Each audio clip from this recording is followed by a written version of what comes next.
President Goodluck Jonathan actually came in and agreed that he was going to pay workers 18,000 naira per month, which they've been agitating for a while. But even though the president wanted to do that, he still took a bill from the National Assembly, passing an act from the National Assembly, before the president's wishes could be done. So we should understand, and we need to understand, that the National Assembly elections are immensely crucial. Our task of moving Nigeria forward, our dreams of a new Nigeria, cannot be complete if we're only looking at the executive positions. The legislature is crucial. As I said earlier in this discourse, there are well over 80 specific responsibilities that the Constitution gives to the National Assembly. And the task of moving Nigeria forward includes having good men in executive office, but it also includes having very good people as well in our legislative bodies. And April 9th is the day when we're going to determine who the 479 people are that will represent us both in the House of Representatives, 360 of them in the House of Representatives, and 109 of them in the Senate. So I charge Nigerians to please come out again in the same ways that they came out on April 2nd, and ensure that on April 9th, casting one man and going through the one man, one vote mantra that we have all adopted, ensuring that the right people emerge into the National Assembly.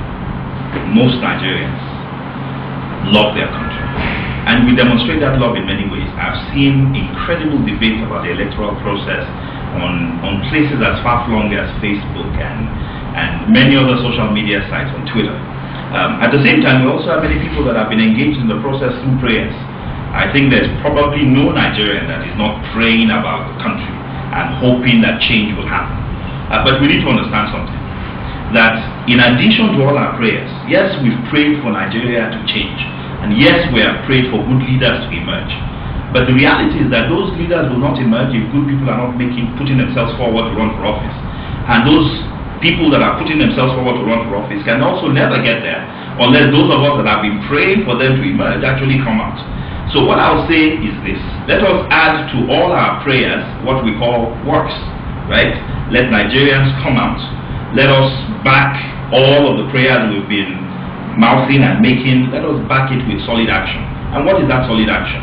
Part of that action was actually the registration. And for those of us who are registered, that's not sufficient. We must come out, we must stand in line, we must get accredited, we must vote, and then we must stand there and protect our votes. And how do we protect our votes? Is by staying around that polling unit and ensuring that we are witnesses to both the collation and the announcement of results. And then we should do what Nigerians know how to do best: take information and spread it out. And I'm sure that if we do all that, then we would effectively have ensured that we have done all that we can for the country. We would have prayed for Nigeria, and we definitely would have carried out concrete actions in ensuring that the government that emerges after this electoral cycle is a government that is truly reflective of the wills and aspirations of the Nigerian people.